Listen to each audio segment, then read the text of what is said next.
Ladies and gentlemen, I would like to share news that we have received more than 130 registrations for today's webinar. And people are coming with us to us from various organizations and across regions. They are FIA Club members, they are governmental and non-governmental organizations working in the road safety areas, transportations, educations, and training sectors, also from research institutes, and particularly who are interested in the pedestrian safety and the safety of school zones. So thank you so much, everyone, for your time to join the webinar with us today. Before we start, I just would like to go quickly through some housekeeping. We warmly welcome all of you and your engagement through the webinars. And now you have joined, you probably noticed that you are on mute. And the webinar, as already informed to you during the registration process, will be recorded. After presentations, there will be a sessions for question and answers. And for that sessions, you are encouraged to use the chat box or raise hands functions in your Zoom app for sending your questions to us. There are also other ways like social media channels that you can absolutely use for communicating with us. And please join us, communicating with us, engaging with us, and we are more than happy to receive you beyond this webinar. And now here are our speakers today. Let's get started. It is my pleasure to welcome and introduce Mr. Greg Kraft to give an opening speech to the webinar. Mr. Greg Kraft is the founder and the president of AIP Foundation. He is at the same time founder and president of AA Vietnam and president of Genital Reconstruction Surgery for Children Initiative. Mr. Greg Kraft is the president of FIA Region 2 covering Asia Pacific countries. Greg's innovative solutions to improve global road safety have had a significant impact in reducing road crashes and fatality and injuries in the developing world, especially for children. His creation of a lightweight tropical helmet for children in 1999 has been hailed as a silver bullet in child injury prevention. He has enjoyed a successful career in business, public service, and philanthropies. An international expert in road safety, he has received numerous awards for his work in Asia, Latin America, and Africa. He is a member of the United Nations Road Safety Collaborations, and as well as many other international boards. So I would like you to join me to welcome Mr. Greg Kraft.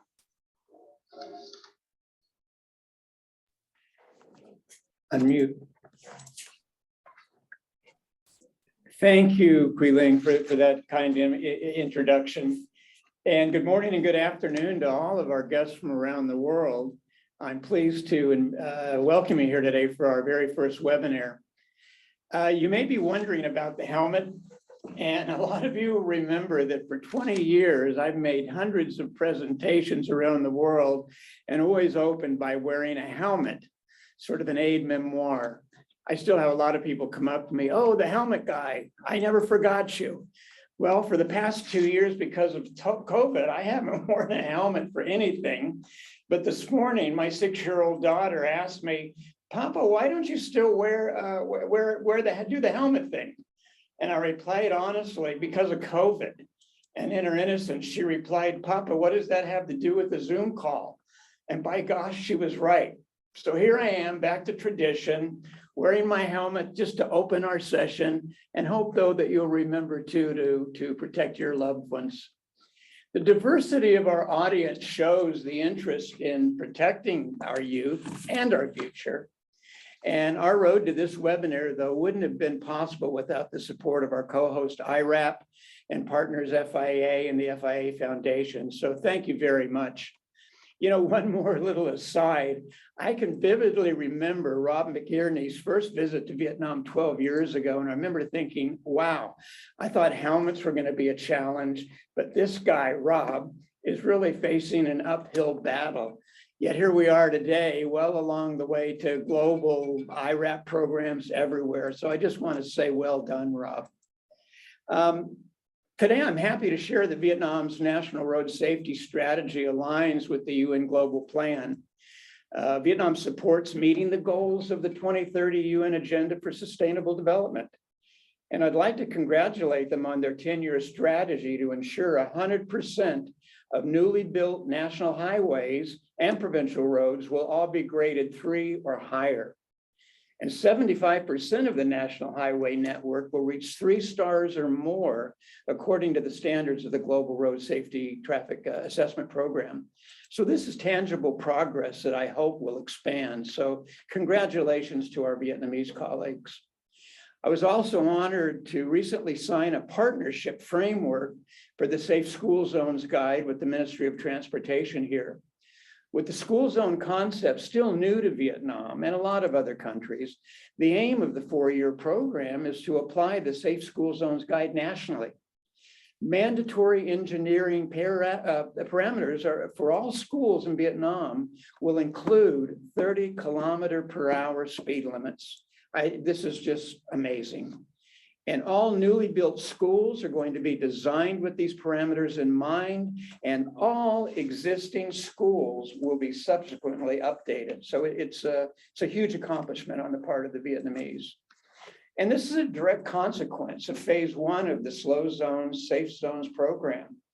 It took 4 years to develop and implement this, and it's been a tremendous achievement by our AIP Foundation program team, along with our partners too. It's a memorable milestone that we continue to celebrate because the legal decision announced by the local government in Pleiku last year has set a new speed limit of 30 km/h at all schools in the city at all drop-off and pickup times. So again, it happened in a very short time, but it shows what can be done. So today, we're proud to share that Pleiku has become our model city towards walkable cities in Vietnam, where children are safe on the road. And that our achievements in Pleiku are now being scaled up to a national level in Vietnam, and hopefully in your communities as well. And we're willing, ready, and able to help you. I just want to emphasize that. And in my capacity as the newly elected FIA Region 2 President for Asia Pacific, with 32 million members, I intend to work towards increasing knowledge and program sharing within our regional countries, as well as developing and modifying replicable and sustainable initiatives in your countries as well. We must all fully embrace the power of joining hands, guys, to affect change. And I know we can do it. So thanks so much for your time today. I hope we can work together sooner than later, and feel free to contact me or any members of our team as soon as you can. Thanks a lot. Thanks, Greg, for your speech. And we welcome our next speakers, Rita Cooper from FIA Foundation. Rita Cooper is the Director of Partnerships from FIA Foundations, where she oversees grants, programs, and projects. The FIA Foundation is an independent UK charity that hosts child health initiatives, and this is a partnership for safe and healthy journey to school for children, and it is also a major donor for directing for schools. Rita serves on the board of the Delft Road Safety Courses for the low and middle income countries, hosted at the Delft University of Netherlands. And in association with the FIA Foundations, she represents the foundations at the International Traffic Safety Data and Analysis Group. Would you please join me to welcome Rita?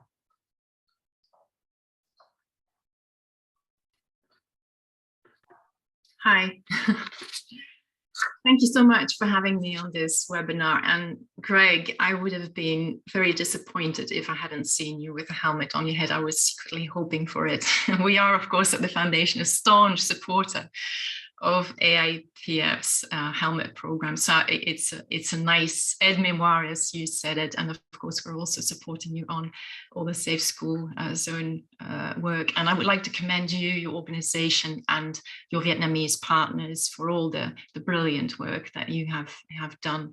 We are in an era of urgency. You already mentioned COVID, and at the moment, COP26 is still going on, and that's sort of addressing climate change as a major risk for children and young people, and the need for building a better world. And we've got this same urgency in the remit of road safety, with road traffic injuries being the first cause of death for children and youth from 5 to 29. And so you already mentioned the global plan of the second decade of action that is all pushing us for action to reach the 2030 SDG target to halve the number of fatalities and injuries by 50%. And of course, children and young people are at a particularly high risk because they are going about as pedestrians, on bikes, on motorbikes, at times on unsafe school transport, or they're going to school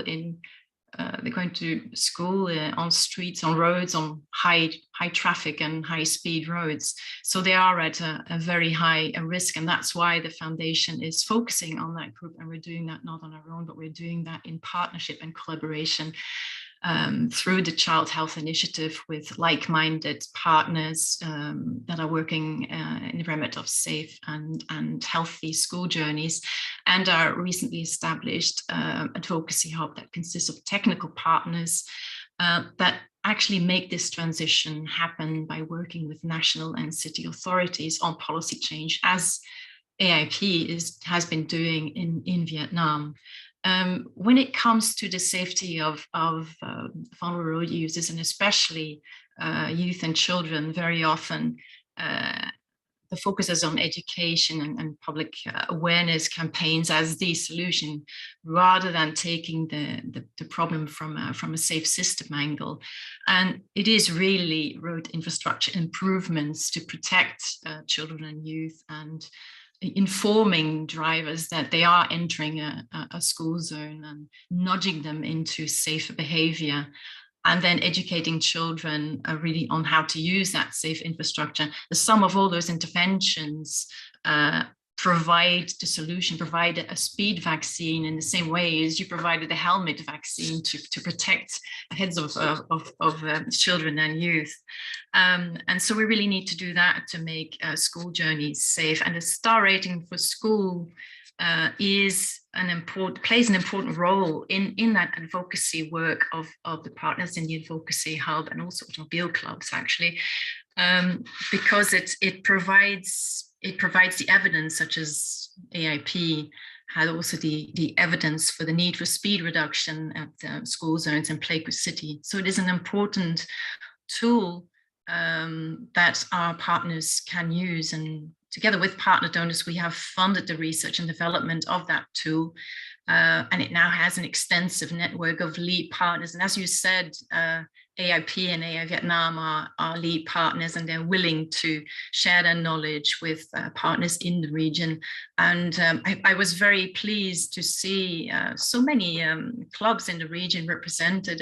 I've seen Singapore, India, the Philippines, Nepal. I'm not doing justice, I'm not naming them all, but it's good to see them in good force. Star rating for schools is an interesting tool. It's an evidence-based tool. It really provides you with the information on the risk that children and youth are exposed to on their school journeys. It is also wonderful to communicate to policymakers and to communicate and to communities with that very handy star rating visual. It is very easy to advocate, and it supports quick and very low cost interventions that can make a difference as soon as they are put in place. And it is usable with other methods in Africa, for instance, a man that's working within safe school zones with their SARSI method. So it is really an ideal tool, and it is good to see the partner network globally expand. To complement the Advocacy Hub, we're also supporting the FIA school assessment program, which is a combination of the star rating for schools methodology and other tools for advocacy. And that will support the other clubs in the region to deliver 5-star school journeys through the FIA Road Safety Grants program that we are supporting.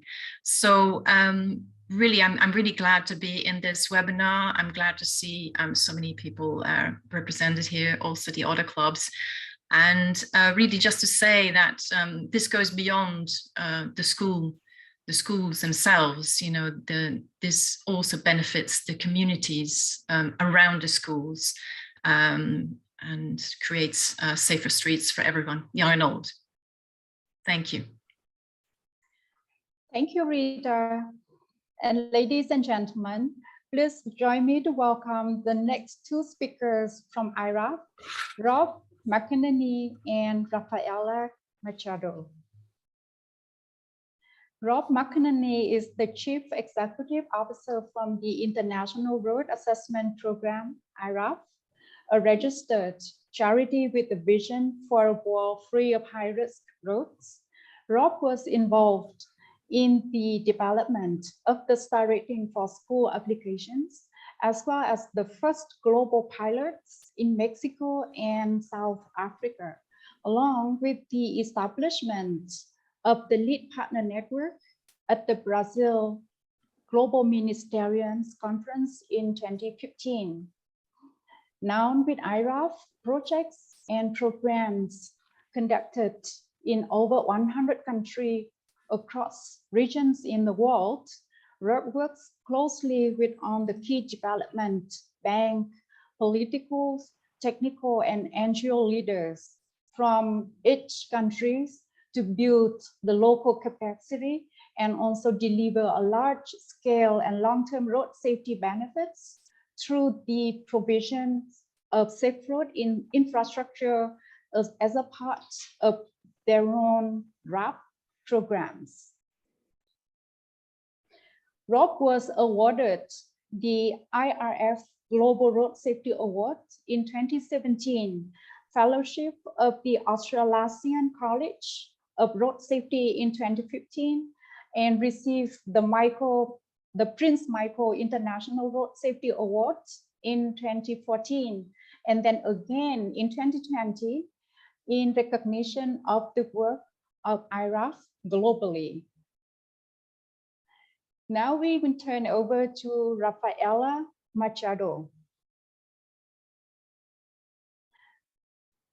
Rafaela is the Star Rating for School Global Coordinator at the International Road Assessment Program.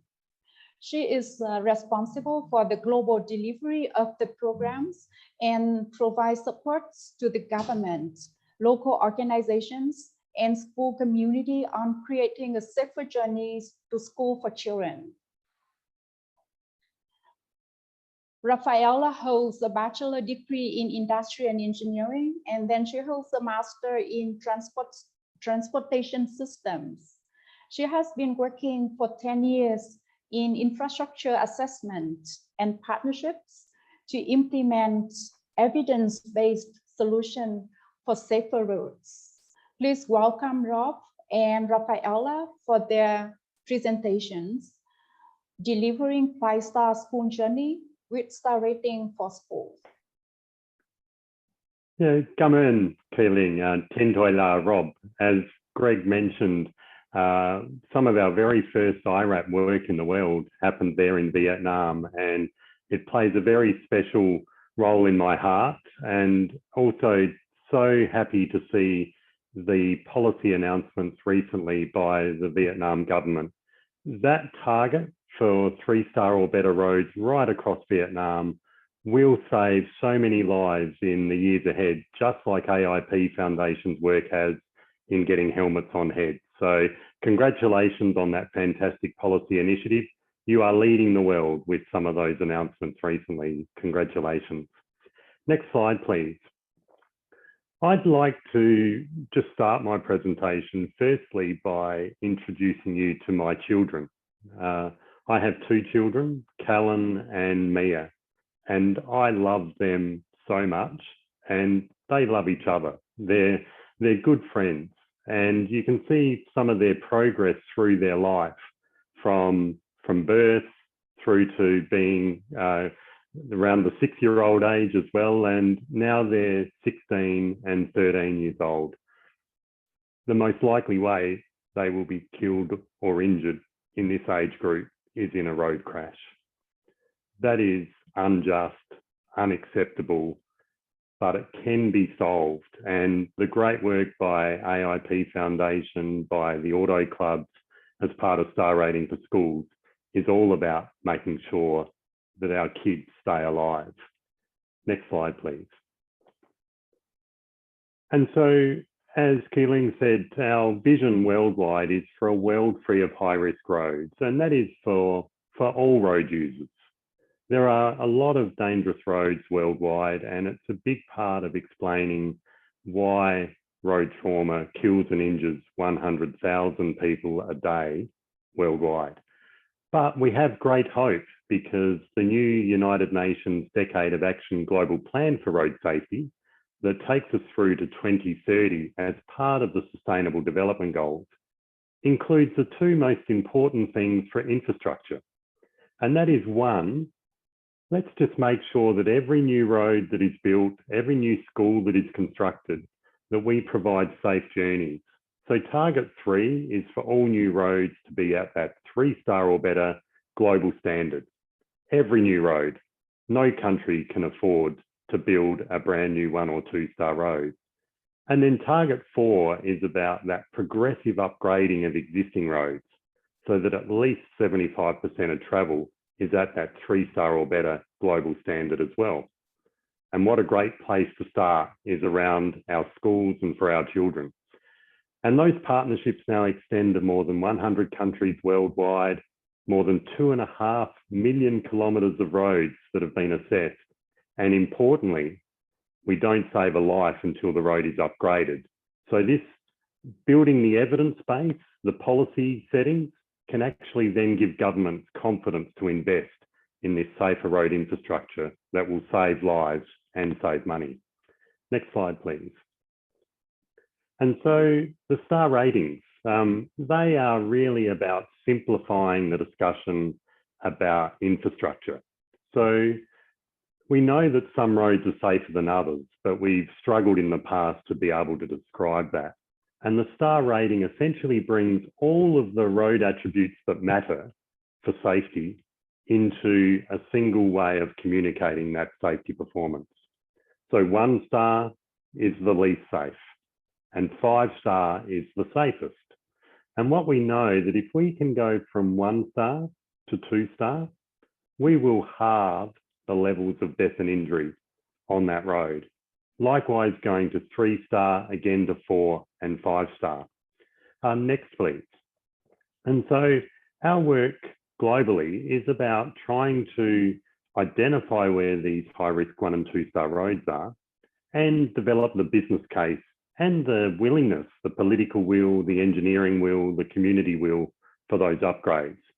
And you can see some examples of our pedestrian star rating from all around the world, from Ho Chi Minh City to Bogota, from Addis Ababa to Bandung. And these examples really show that a lot of the journeys for pedestrians at the moment are currently on 1- or 2-star roads. But as we'll see from Pleiku and others, it is absolutely possible to create a 5-star environment for all, and particularly a 5-star environment for our kids. Next, please. And so what we were doing with the development of the star rating model for schools was to look at our model, which works for vehicle occupants, for motorcyclists, for cyclists, but really to keep it simple for schools was to really zoom in on the school gate and focus on pedestrians. Next, please. And so what we worked on was a model that we first trialed back in Mexico in 2011. And that was really looking at how would the full IRAP model work around schools, and what would we need to do to make it really fit for purpose and easy for organisations and school kids themselves to get involved in this program and really own the safety of their school environment. And then we took it a step further in South Africa, where we developed a very early stage tablet app to be able to involve the community, to be able to assess the school entrance gate or those critical parts of the journey to school for kids and identify where these high-risk 1- and 2-star sections were. Next, please. And so that takes us to where we are today. And you'll hear from Rafaela next about just how far she has taken the global program and how our key donors like the FIA Foundation, like FedEx, like 3M, like our global partners on the ground, like the AIP Foundation, AA Vietnam, and all of the FIA clubs globally, are actually mobilising a movement to create 5-star journeys to school for kids and for a world where all children can travel safely to and from school. So let me pass now to Rafaela, who is leading the way globally and helping save so many kids' lives together with you and all our partners worldwide. 𝐸𝐿. Thank you. Thank you, Rob. And hello, everyone. Welcome to the webinar. I'm really pleased to see you all here. So next slide, please. Well, some of you might be already familiar with Star Rating for Schools. I can see some familiar names in the list of participants. But for those of you who are not that familiar with Star Rating for Schools yet, we can summarize it as a tool to measure, monitor, and communicate the risk kids are exposed on a journey to school. So we through the different tools that we have in the program, the web application, the mobile app application, and the paper form, it is possible to collect information about these road attributes that Rob just mentioned, and use this information to communicate, to measure, and to monitor the risk of this road. So as Rita was saying, this is an important advocacy tool that can help and support any initiatives on school journeys and show the risks and how to make this location safer. Next slide, please. So the process to use Star Rating for Schools is quite simple. We start with this initial assessment of the road element. So we need to understand how dangerous a specific road is. Based on the different attributes that the assessor will collect with the system, we will generate a star rating. And then it's possible to test different scenarios of interventions and treatment suggestions and understand what are the main items that should be improved just so that we can have a safer condition for our kids. Then we implement these solutions. And after the implementation, we can collect data again and check the upgraded star rating. And this will provide a very powerful way of showing the risk of this particular road. Next one, please.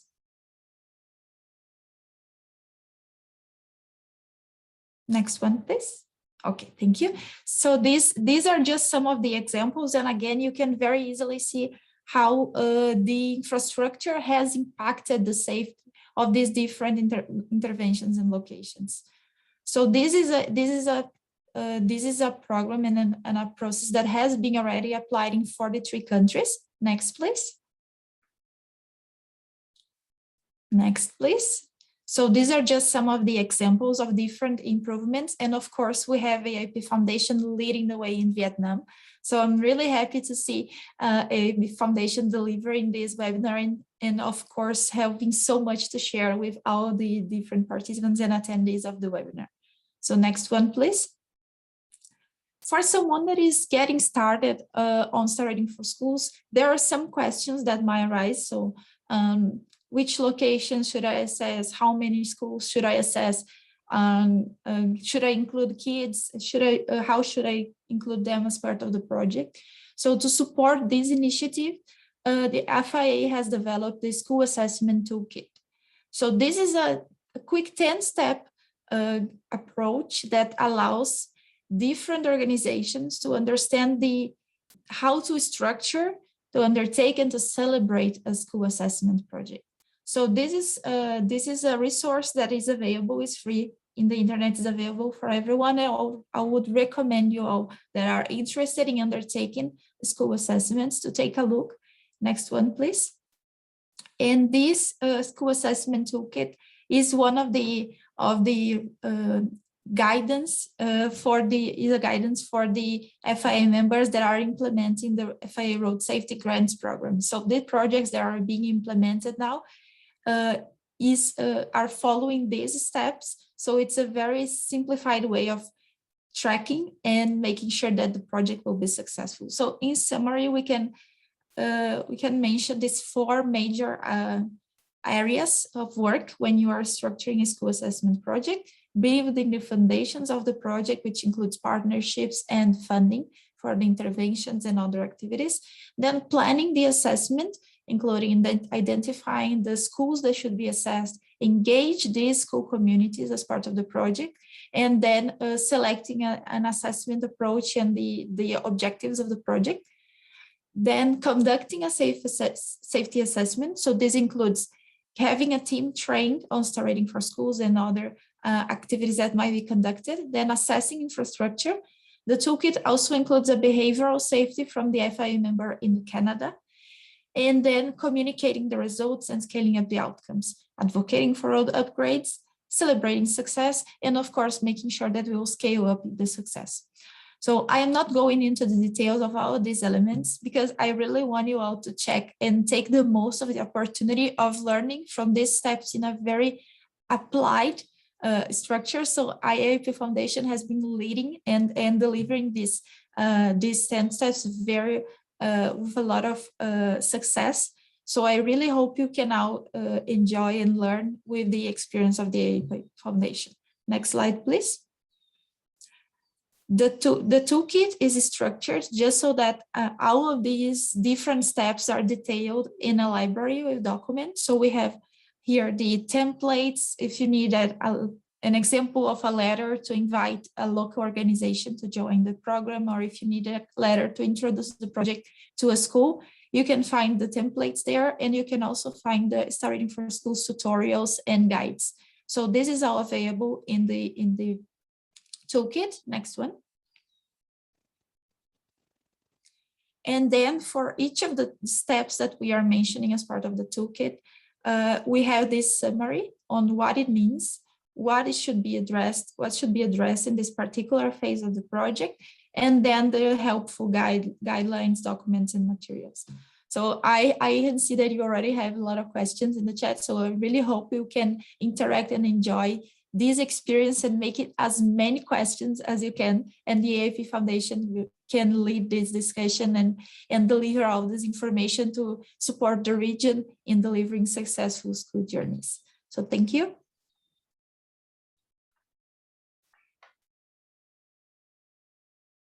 Thanks so much, Rob and Rafaela, for your very informative presentations.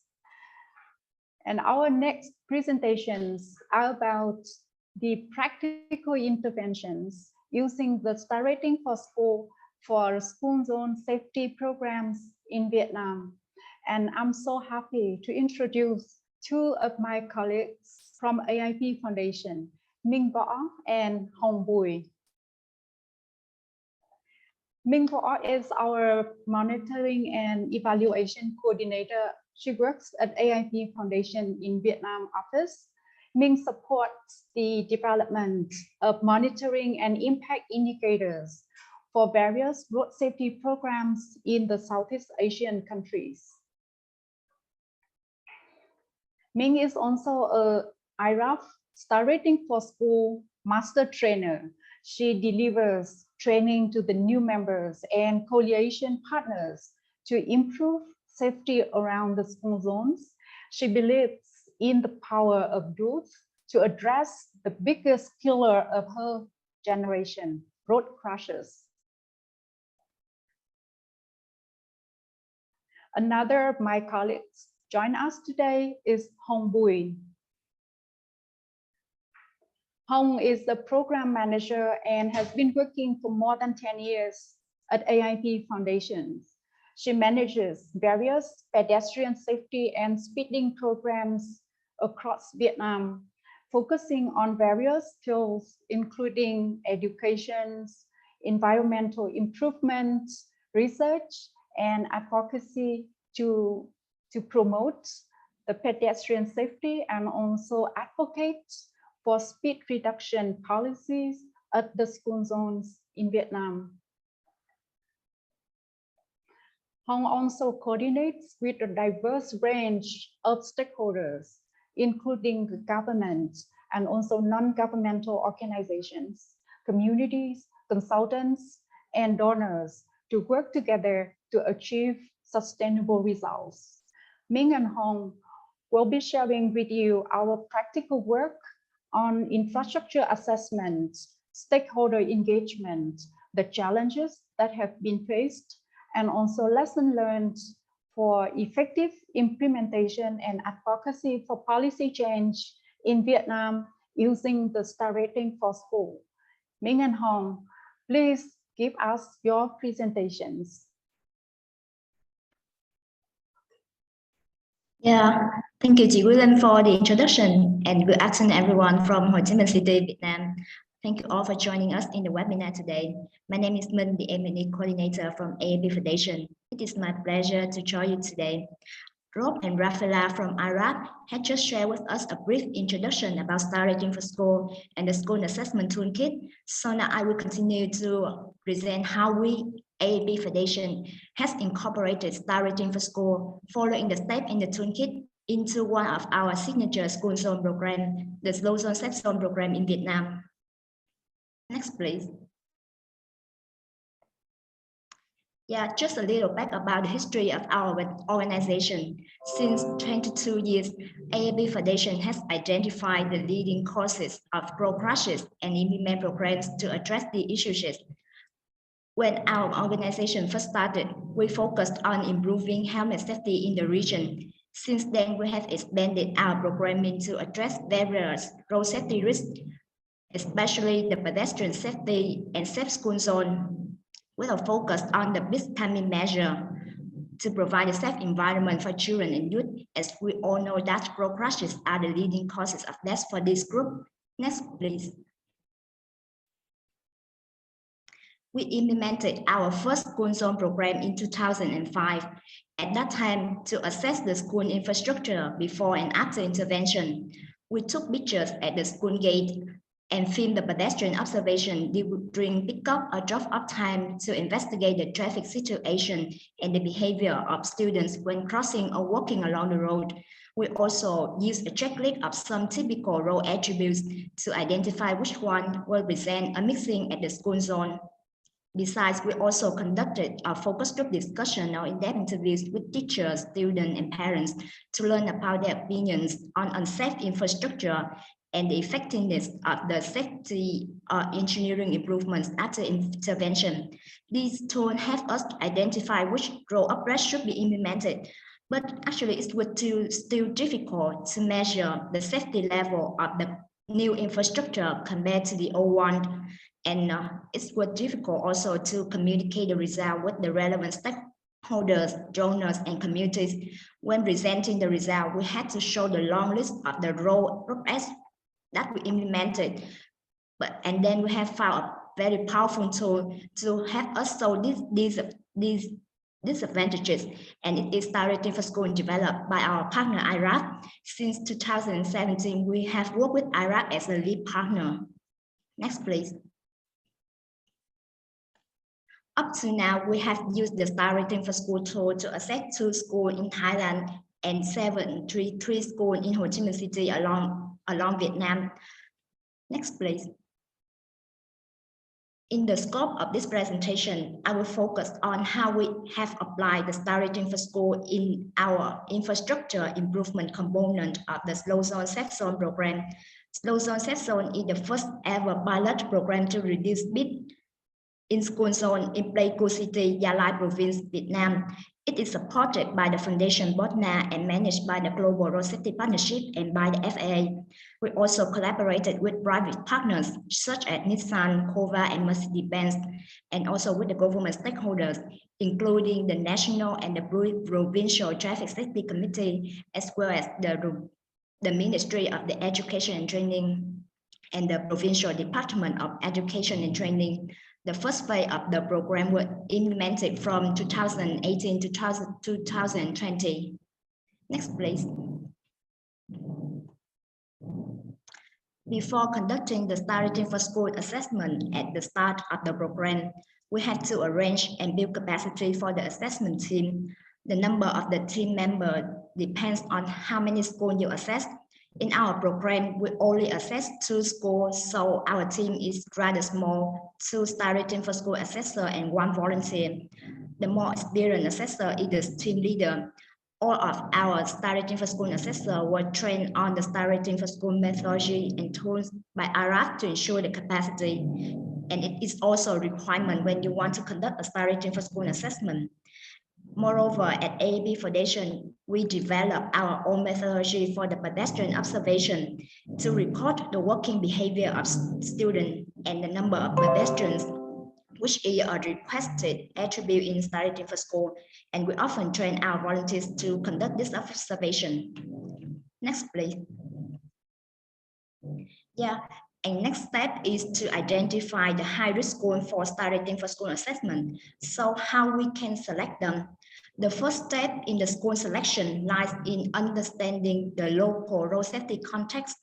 After engaging the stakeholder at the beginning of the program, you should check for any data or preliminary risk studies that may have already been conducted by the relevant parties, such as the crash data, the pedestrian plan, or any existing school zone program with the priority school areas, so that we can have the better understanding of the local road safety context to identify the high-risk schools.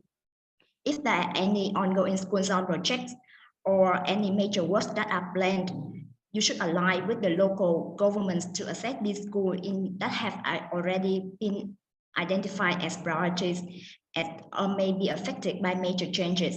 This also helps maximize the project outcomes by benefiting from the funding has already been secured. When there's lack of data or there's no planned or ongoing project in the area, like our Slow Zone Safe Zone program, we based on some main criteria, such as the roads having high speed and high traffic flow and high record of road crashes, to select some potential schools. Then we often travel to the field to the survey school in the list with the provincial stakeholders to have an overview of the school infrastructure and get some necessary information to make a decision. In our program, we selected 1 school located on the national road with the speed limit at 60 km/h and another school on the provincial road with the speed limit at 50 km/h. Next, please. Yeah, after identifying the high-risk schools to assess, we offer the school principal with a respectful introduction about the program's objective, the benefits, and how we can collaborate in the program implementation, as we will take photo and film videos at the later stage. So we should also mention that with the school at this time to ask for permission. We already engaged with the Department of Education and Training at the beginning, so it will not difficult to build the relationship with the school principal. Cooperation from the school principal is really important because they're the key people to connect and provide support for us and supervise all the activities at the school. Yeah, and when having the positive relationship with the school principal, we conduct the in-depth interviews with teachers and parents to learn about the risks that students are facing on their commute to school and their expectation for the infrastructure improvement. We also organize the teacher training and get parent commitment letters to introduce all the teachers and parents about the project aims and some road safety knowledge so that they can provide support for the program. Engaging the students in the focus group discussions is also important to investigate their risk perception around the school and discuss scenarios of intervention. Besides the local stakeholder, please always engage the school principal and the school community as they are the main beneficiary of the program. Yeah, next please. Then we can begin our pre-intervention strategy for school assessment. Firstly, the assessment team that formed at the beginning of the program have to identify which high-risk locations around school we should assess. Opinion of the school community needs to be considered first, as they have the first-hand experience when regularly assessing the high-risk locations. Taking the opportunity when engaging with teachers, parents, and students in the in-depth interview and focus group discussions. We also ask about the dangerous data points that they feel unsafe on their route to school, and also the main attraction points around the school that can attract more pedestrians, such as the bus stops, the shop, and the food stall. If there are specific locations with a high incidence of road crashes, these data points can be selected for the assessment. After consolidating all the information, we have a map of the assessed location. The number of the location were assessed for each school zone may vary depending on the complexity of the school zone, but 3 to 5 locations is often enough. Next, please.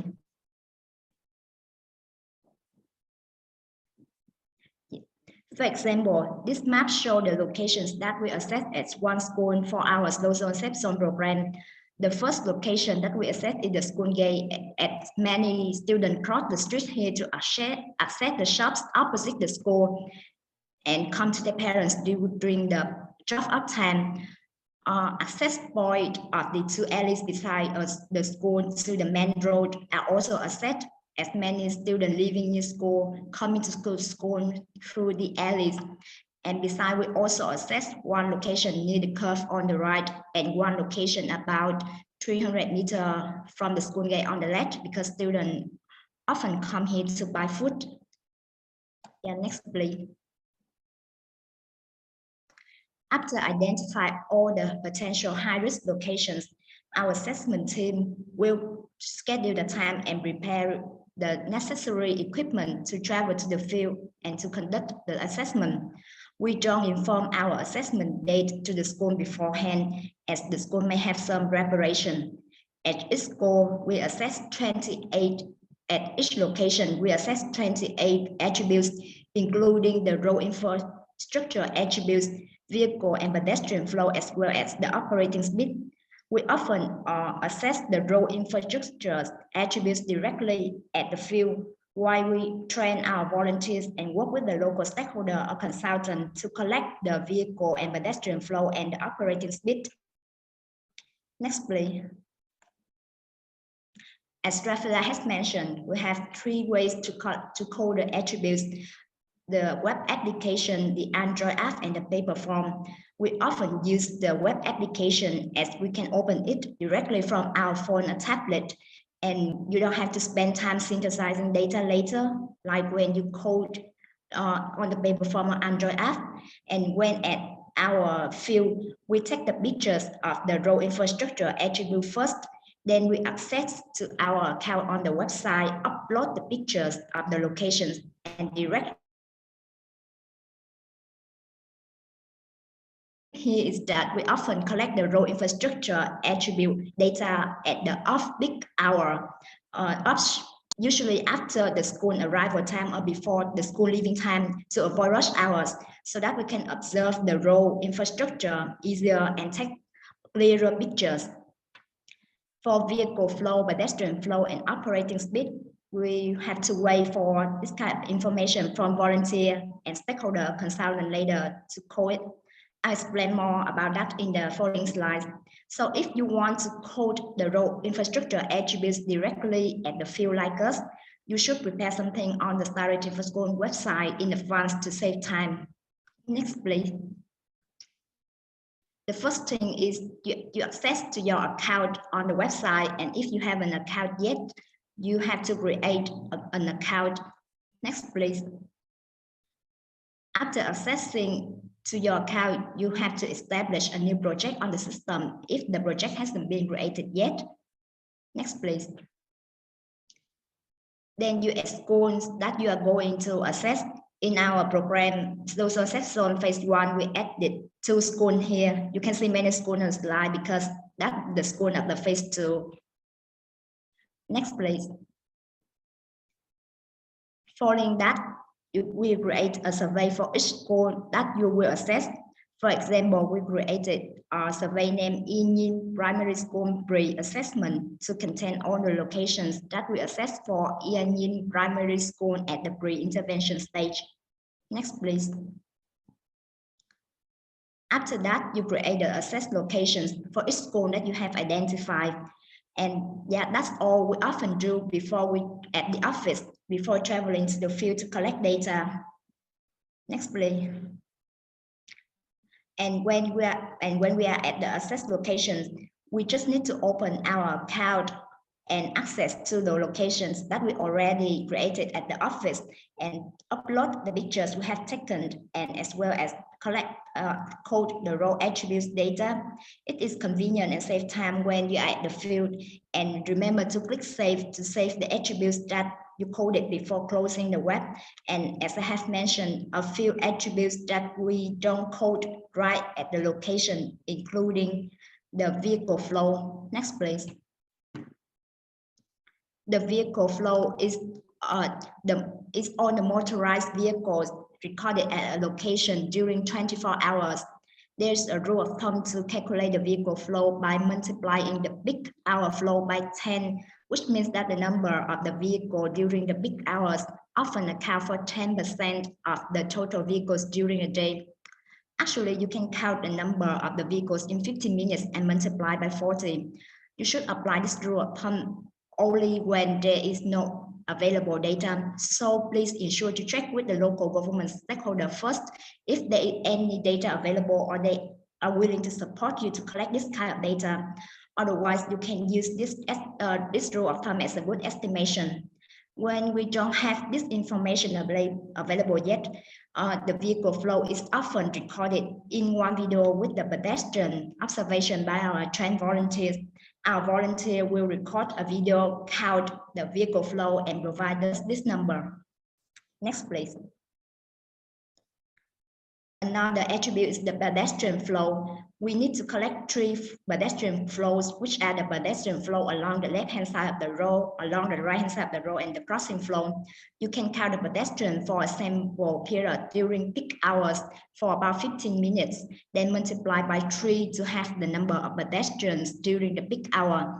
We don't multiply by 4 because actually pedestrians are likely to present just a short period before school start and when school finish, not equal during 1 hour. And for this attribute to avoid missing in counting in the field, our volunteers also help us record the videos and count later to provide us the numbers. We also cross-check all the videos to ensure the correct information. As you can see, vehicle flow and pedestrian flow must be collected during the peak hours. So if you don't have the volunteers, you can call all the road infrastructure attributes, such as the sidewalk, the road surface, the median, during the off-peak hour and wait until the peak hour to collect these flows. Yeah, next, please. Lastly is the operating speed. This is opposite to the vehicle flow and pedestrian flow that you have to collect this data at the off-peak hour to have the free load rather than the congested bit. So please also check with the local government stakeholder first if they have any data available or can support to collect this data. There are different measures to collect this information. The best approach is to use the laser gun. In our program, we work with the traffic police to conduct the speed measurement using the speed gun. This is an important and sensitive attribute, so please be careful and just use reliable measures and devices. Next, please. After having all the data for the vehicle flow, pedestrian flow, and operating speed, we access to our locations again and input this data into the system.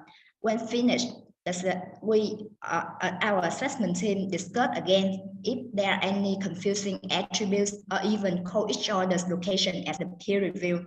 Then we submit for location for review, and you can only calculate the star rating only when your locations are reviewed and approved by the reviewers. Next, please. In general, to calculate the star rating on the web application, you should establish a project, create goal, add a survey at a location at your office. And when go out to the field, you just need to open your account and access to the location that you already created.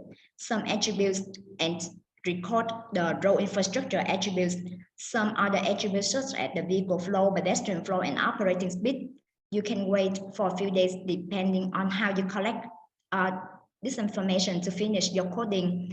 Then you can submit for review and generate the star rating if the location is approved. Next, please.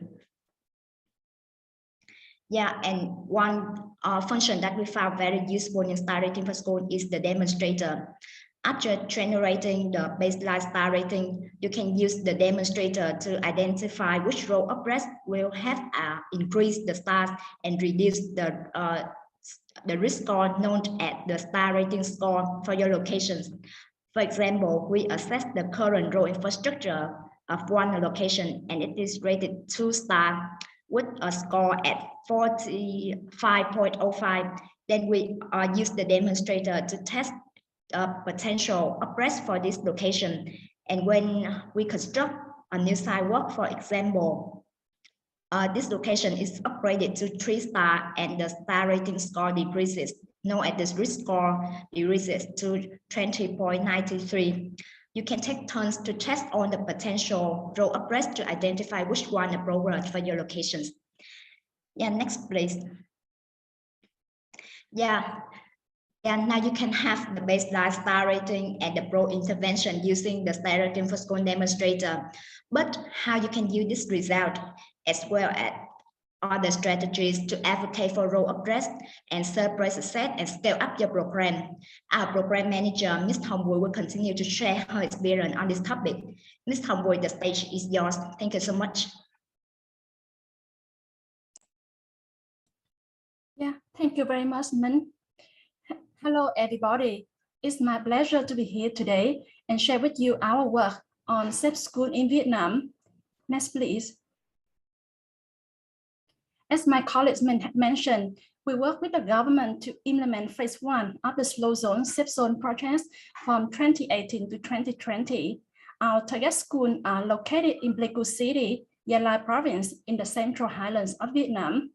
The projects were launched in the collaboration with the National Traffic Safety Committee, the Ministry of Education and Training, local provincial agency, with the support from foundation partner, the Global Road Safety Partnership, 𝐼RA, and other private sector stakeholders. Next, please.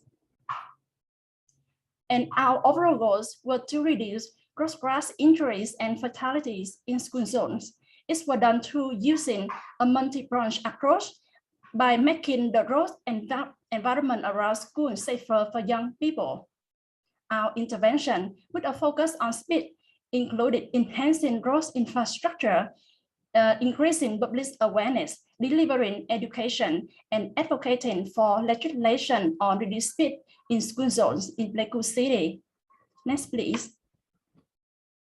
Today, I will focus on our work in improving school zone infrastructure that was used to support the legislation on reduced speed in school zone. Next, please. You know, we found at our project sites where school was often located along the national and provincial highways used by larger shipping vehicles, high-speed four-wheel vehicles, and motorcycles. While some schools have safety parameters in place, many do not, and those may be insufficient to protect school children from road crashes when commuting to and from school. The photo you see here were taken at the project site prior to our intervention in 2018. There were only some safety parameters in place to protect students. Next, please. So being a lead partners of IRAP Starting for School in Vietnam, 𝐲𝐵 Foundation acknowledged the techniques and would like to introduce it to local governments for assessment of the safety level in school zones. Thanks, IRAP, for your work on this. And with that, you know, we succeeded in convincing and gaining government support in using Starting for School to conduct pre and post intervention assessment of school zone infrastructure. And based on the results and treatment suggestions from Starting for Schools, 𝐲𝐵 Foundation collaborated with the local provincial government to conduct cross infrastructure upgrades, including raised crosswalk, rainbow street, traffic lights, road marking, speed reduction, school zone sign, and new sidewalks. And the most important intervention that have reached 5 stars in our target school is reduced speed from legally 50 and 60 kilometers per hour to 30 and 40 kilometers per hour during the arrival and dismissal times. Next, please. This photo was taken after the infrastructure modification were installed through the collaboration and co-investment from the provincial government and private sector. Next, please. You also see here the photos of our intervention at our target school. Next, please. And a post-assessment using IRAP Starting for School found that the school had improved from 2 star to 5 star. Next, please. And in order to inform the changes and spread messages to a larger community in the province, 𝐲𝐵 Foundation worked with the provincial government and media agency to conduct a communication campaign via Facebook, national radio channel, and provincial television channel. A public service announcement titled "The Wheels" were aired on the provincial channel over 100 times in 2019, reaching an estimated 1.4 million people. And billboards and banners were also installed along the roads leading the project school. In addition, a nationwide photo contest called "Reserve Your Child's Happiness Moment" were conducted via the Facebook and reached over 9 million people nationwide as well. Next, please. In parallel with our public awareness campaign was a police enforcement plan in order to inform the local residents of new speed limits and reinforce behavior changes. The local police carry out an enforcement campaign for reduced speed of 30 and 40 kilometers per hour at target schools. The enforcement activity combined with the public awareness campaign, this improved road users' behavior on speed reduction when passing school zones. Next, please. You know, from the beginning, we found that the timely and high-level commitment and coordination from the governmental agencies was very important. Our consortium of partners included a diverse list of stakeholders from the public, private, non-profits, and other sectors. However, the key to ensuring the sustainability of our interventions were the commitment and participation of our government partners.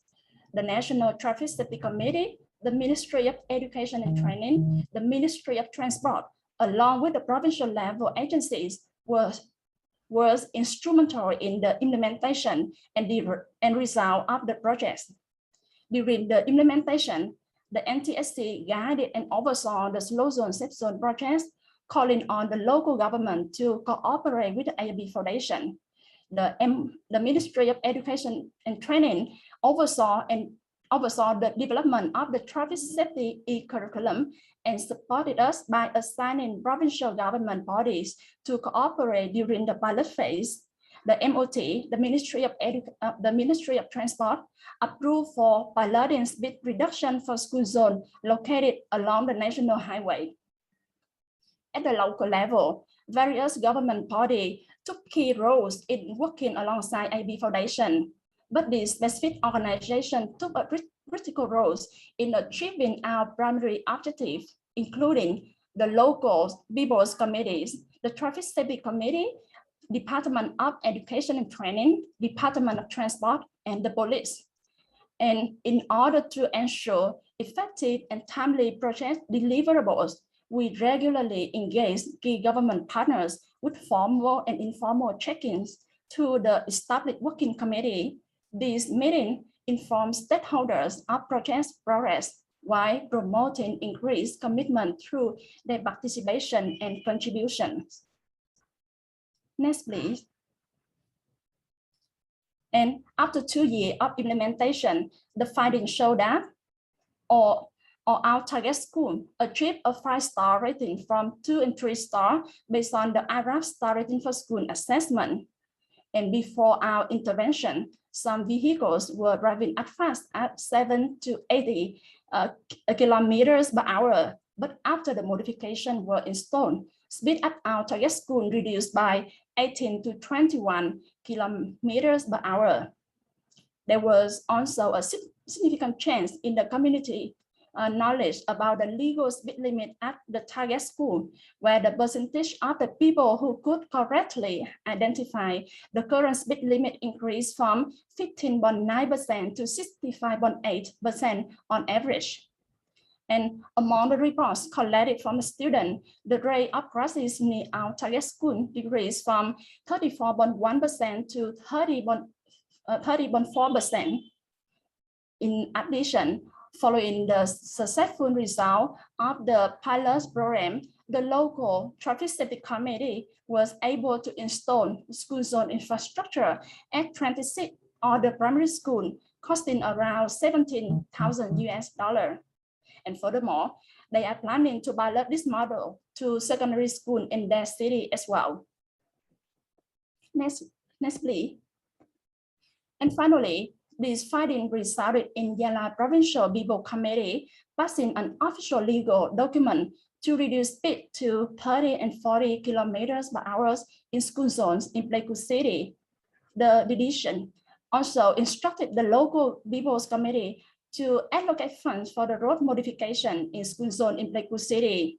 This also helped to reduce road injuries and fatalities among children in school zones and other vulnerable road users at a greater scale. Next, please.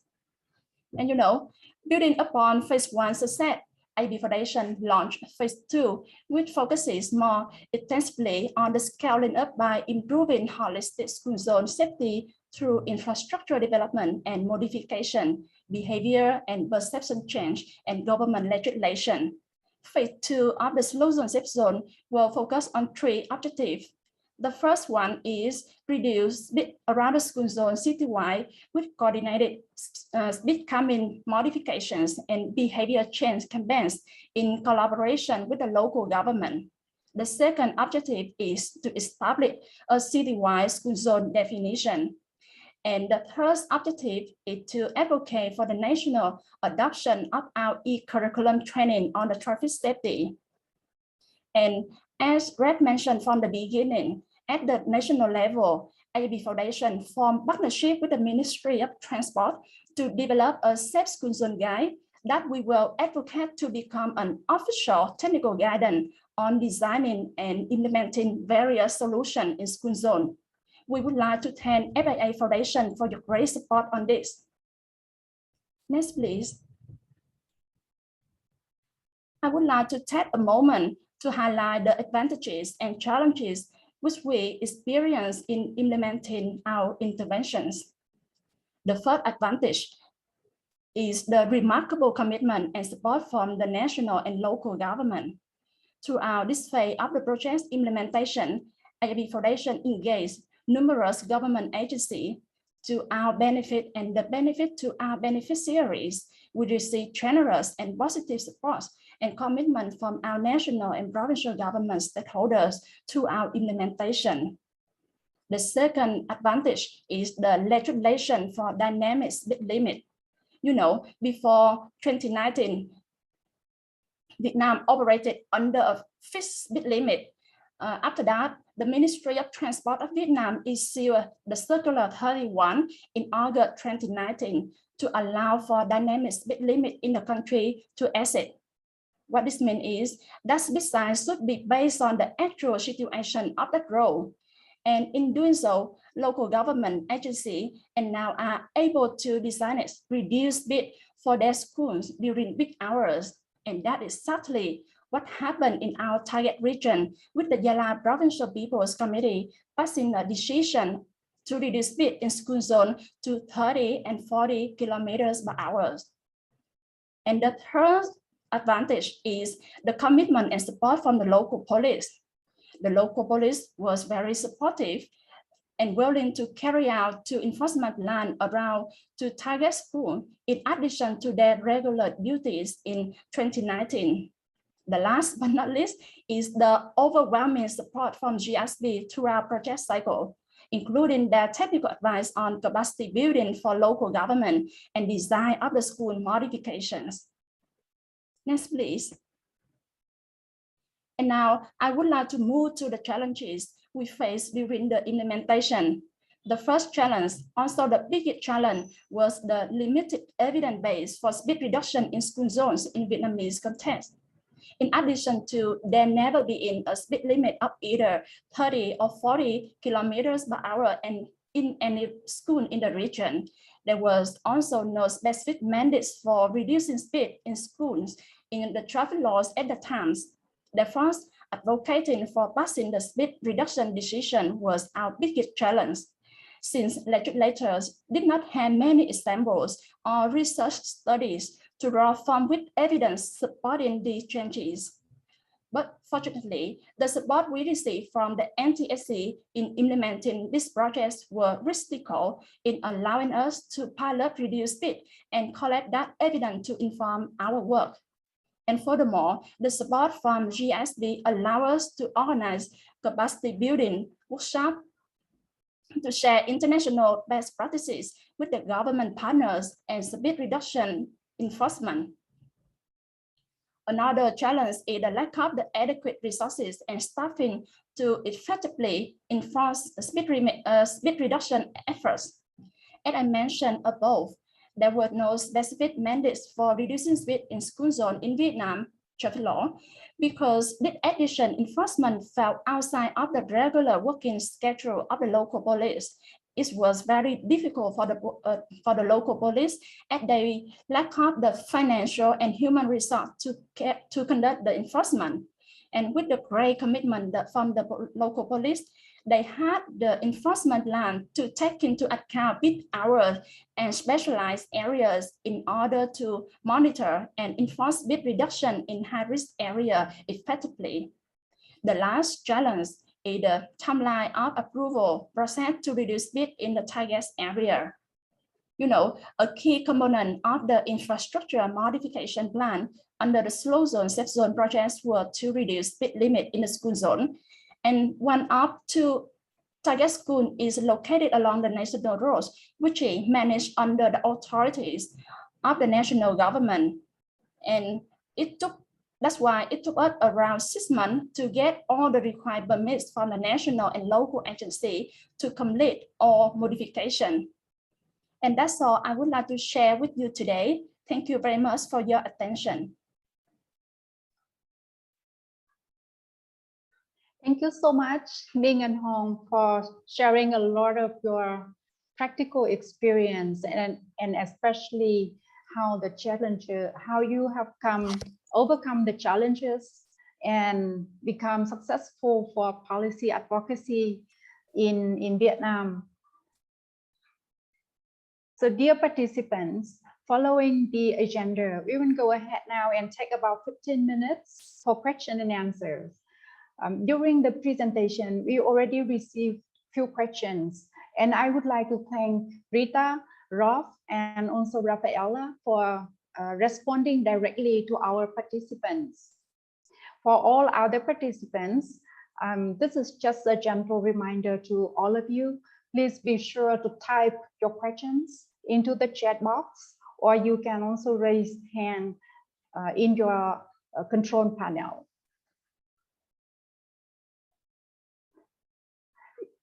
I got one question to Min for AIP Foundation.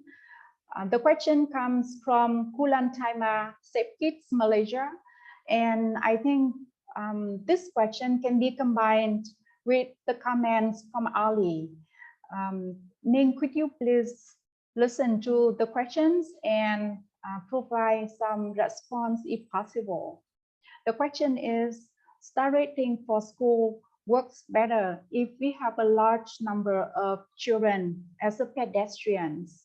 Is it still correct if in an urban setting where a lot of children are not walking, but instead they are going on school buses or cars or on school van? And if so, in the urban city, in that scenario, will those schools still be relevant for using star rating for school technique, like the one we are doing normally in an urban setting?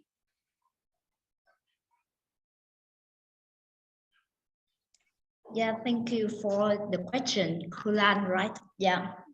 I would like to have some point for this question. Yeah, the star rating for school, that it simplifies the IRAP model. In the full model of IRAP, we have the full model to assess the infrastructure for the pedestrians, and all the road users like the bus and for the motorcyclists and bicyclists. But the IRAP, the star rating for school, is simplified and focused on the pedestrian, the safety of the pedestrians in school zone. But actually, your question is also the same context for in Vietnam, in Ho Chi Minh City. We also have a lot of students traveling on motorcycle to school. But actually, in the school zone, the student may not walk from their home to school, but in the school zone, the school area, they still walk along the school zone on the sidewalk across the street to buy something, or walk along the school zone to wait for their parents, or walk from the school gate to the drop off or pick up boys. So we still have a lot of the student pedestrians here. So so you can think about the pedestrians here, not only but the pedestrians that walk from home to school, or travel from school to home, but also the students who walk around the school to buy food, to buy anything, and to walk to their parents' pick up or drop up point. And they still have, we should provide the safe infrastructure for them to ensure their safety when they are at the school zone areas. And so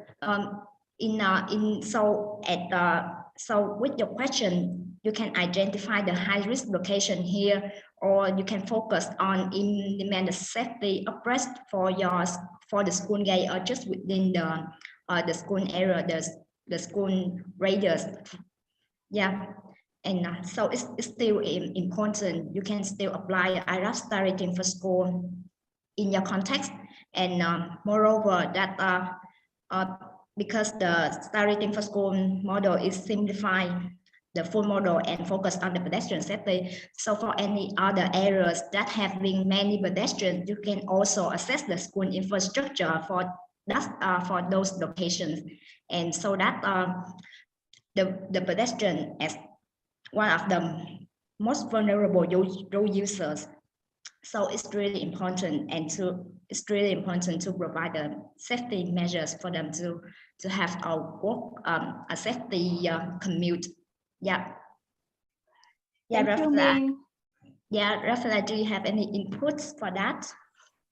Oh, you couldn't have said better, Min. So as you were saying, we should not only focus on pedestrians as kids who are walking from school, from home to school and then back home, but we should focus on any journeys around the school that might be made by foot, including some of this, the quick visits of kids to the groceries or to buy some snacks or some candies before the classes. So all of these journeys should be made safer, and you have explained very well that we should focus on this if we want to make sure kids will get to the school safely, even if they are not traveling, only walking to school. Thank you, Rafaela. We noticed that Mr. Greg Kraft has a comment. Please go ahead, Greg. Can you put, oh, am I on? Can you hear me? Yes. Rob, my question is for you. You know, I'm just being really honest. I think a lot of people, myself included, you know, sometimes we're not experts on everything, and it's almost a little embarrassing to, you know, ask what we feel are dumb questions. But I have, and like a webinar like today is wonderful because there is so much expertise here, both by a group like AIP and certainly with the leadership from your team and FIA Foundation. But I think there's a lot of people out there that are still sort of saying, you know, this all sounds good, but how do I really start this thing? And so that's more a comment, not a question. But my question is, I've got an idea that I think we need, especially during these critical economic times from COVID and a lot of our everyone, you know, programs are hurting and not funded. But I think we've got such a great opportunity here, both regionally and for a lot of you out in other large countries, whether it's India or Africa or wherever. But I think we need to look at, and I'm willing to help on that, putting together a bigger initiative that could maybe group several organizations, even schools or NGOs or automobile clubs that say, look, we'd like to take baby steps and get started on this. And I would like to ask your help, IRAP and FIA Foundation, if you think this has any merit. Again, what can we do to, instead of just dealing with one little, you know, a successful school here or there, try to really ramp this up for the next couple of years? Maybe we have a phase one that we're asking for. I'm just making up numbers, but you know, $100,000 to do 10 schools. And then in the second year, we can start to magnify that. So that's going to be a combination of knowing how to effectively approach corporate donors in particular, maybe institutional donors, banks that are out there right now, even today listening. And I just want to throw that out for discussion. And then also invite any of you that might be like me, sometimes a little simple, and you know, geez, this all sounds good, but I don't really know where to begin, to reach out and let's see if we can take some baby steps and maybe simplify a lot of these ideas as to how to really get something going quickly and not take, you know, 2 years to talk about it. I hope that makes sense. It sure does, Greg. And look, I really appreciate your vision for this to grow, because that is exactly what we hope will happen. The starting point is to have real success stories where you have made a huge difference. And the work of AIP Foundation there in Vietnam, as well as all the other lead partners for star rating for schools worldwide. And I know Ali and a few others are on the call today as well. What we're building is this momentum of success stories where kids are going from 1-star journeys to 5-star journeys to school. It's really important that we celebrate that. And I think, again, your communications that you do on the back and connected to every program you do is fantastic. The scaling of the 30K limits across Vietnam, that is incredible. That is inspiring for everyone worldwide. So I think the key part about this is to build that communications profile of all of these success stories, because that will broaden the awareness. One of the real powers about school is, like on normal road networks, really sad, but we have to try and justify why the road shouldn't be 1 or 2-star. It's a harder battle. But the idea that our kids deserve a 4- and 5-star journey to school, that's a much simpler discussion. So coming to your question about scaling, absolutely we'd be supportive to bring like-minded people together to say, how can we do that?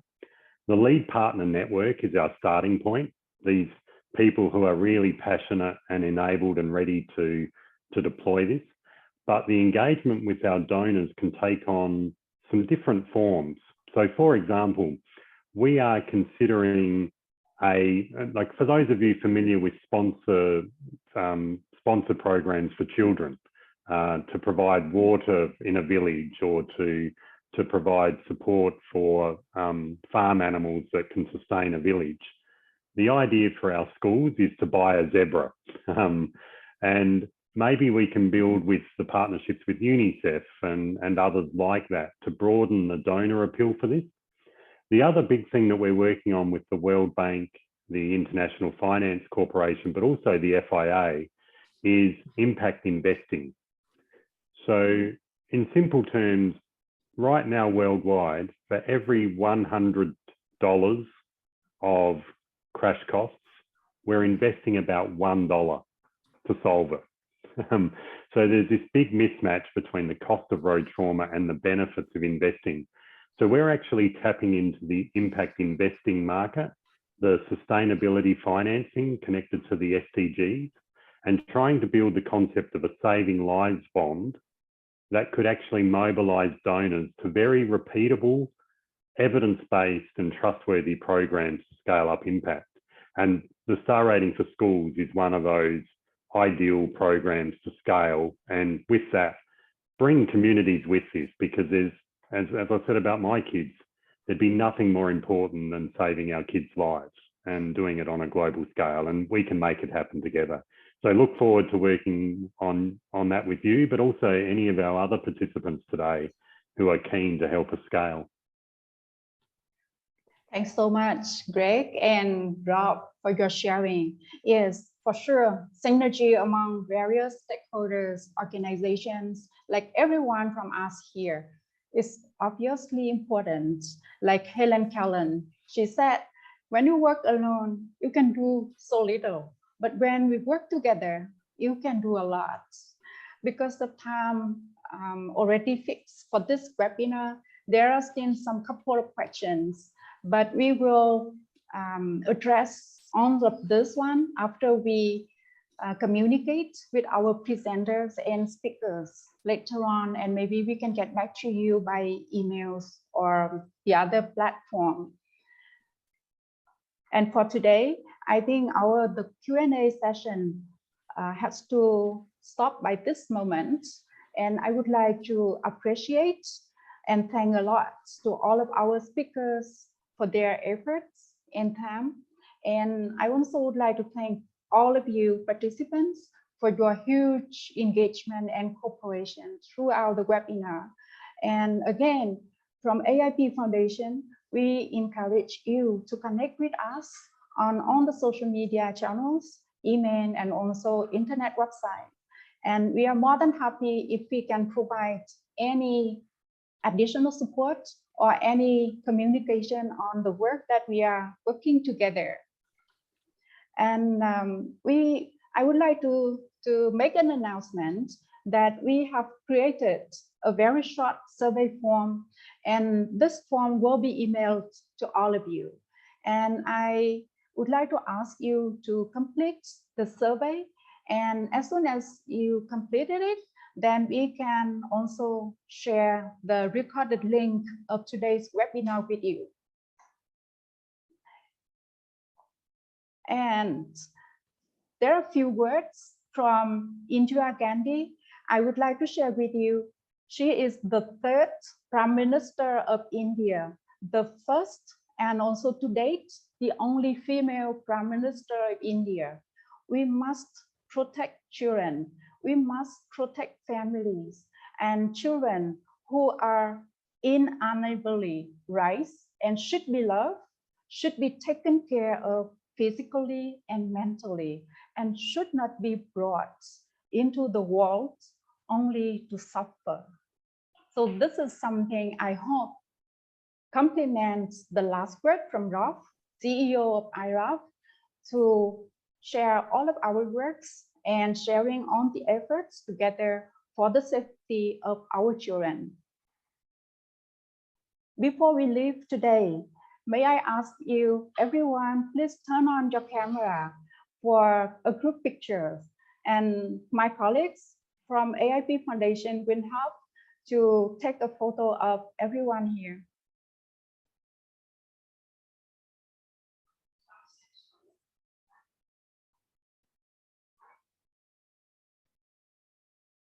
Could you please turn on your camera for a group picture?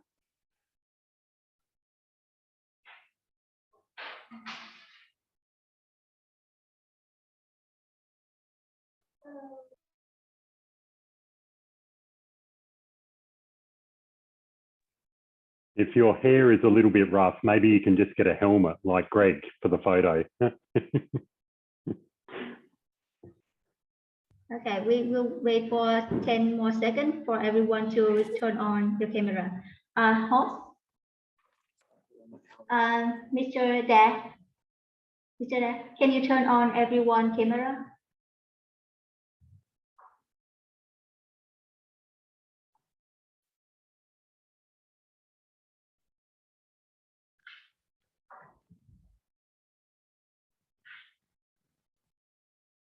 Okay, now everyone can turn on their camera.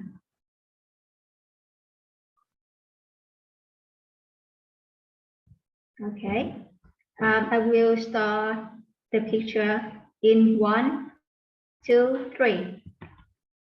Again, please. 1, 2, 3. Okay, thank you, everyone. Thanks again, everyone. Thanks, everyone. Come in. Thank you. Thank you. Thanks.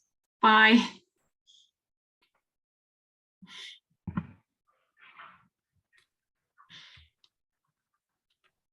Thanks again for joining us today, and we will see you next time. Okay.